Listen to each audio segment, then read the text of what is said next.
Hi friends, இன்றைக்கி என்ன பார்க்க போகிறோம் அப்படின்னா பருப்பு பாயசம் எப்படி செய்யலான்னு தான் பார்க்க போகிறோம். எப்படி செய்யலான்னு பார்க்கலாம், வாங்க வீடியோக்குள்ளே போகலாம். அதுக்கு 1 கப் அளவுக்கு நான் சிறுபருப்பு எடுத்திருக்கேன். கைப்பிடி அளவுக்கு வந்துட்டு கடலைப்பருப்பு எடுத்து ஒரு அரை மணி நேரத்துக்கு முன்னாடியே ஊற வச்சு எடுத்து வச்சுட்டேன். ரெண்டுத்தையும் சேர்த்து ஒரு 5 விசில் போல் வரட்டும், வந்தோடனே எடுத்து வச்சுக்கிடலாம். இப்போ வந்துட்டு வெள்ளை பாகு ரெடி பண்ணிக்கிடலாம். வெள்ளம் வந்துட்டு ஒரு கட்டியாக வாங்கின்னு வந்தாச்சு. அந்த வெள்ளத்தை வந்துட்டு கத்தியில் எடுத்து பார்த்தா எடுக்க முடியல. கல் வச்சு தட்டி பார்த்தா எல்லாம் உடையவும் இல்லை.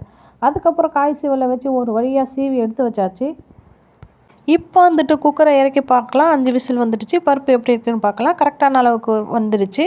ஒரு பாத்திரத்தில் 1/4 டம்ளர் அளவுக்கு தண்ணியை ஊற்றி நம்ம ரெடி பண்ணி வச்சுருந்த வெள்ளம் அதில் போட்டு சேர்த்து நல்லா காய்ச்சி எடுத்துக்கிடலாம். அதுலேருந்து மண்ணெல்லாம் நீக்கத்தான் இது போல் காய்ச்சி எடுக்கிறோம். காய்ச்சி எடுத்ததை வந்துட்டு நம்ம ஃபில்ட்ரு பண்ணி பருப்பில் ஆட் பண்ணிக்கிடலாம். பருப்பில் ஆட் பண்ணியாச்சு. நல்லா கலந்து விட்டுக்கிடலாம். நான் வந்துட்டு இன்றைக்கி 2 பத்த தேங்காய் வந்துட்டு மிக்ஸி பவுலில் வந்துட்டு ஒரு போட்டு ஓட்டி எடுத்து வச்சுக்கிட்டேன். நீங்கள் வந்துட்டு காய் சீவல்ல துருவி வச்சுக்கினாலும் ஓகே தான். அதை வந்து லைட்டாக ரோஸ்ட் பண்ணி அதை வந்துட்டு பாயசத்தில் ஆட் பண்ணிக்கிடலாம். கொஞ்சம் போல் நெய் ஊற்றி கொஞ்சம் போல் முந்திரி போட்டு முழு முந்திரி வந்து உடச்சி போட்டுக்கிடலாம். 2 ஏலக்காய் போட்டுட்டு நெய்யில் வறுத்து எடுத்துகிட்டு பாயசத்தில் சேர்த்துக்கிடலாம். நல்லா கிளந்து விட்டுக்கிடலாம்.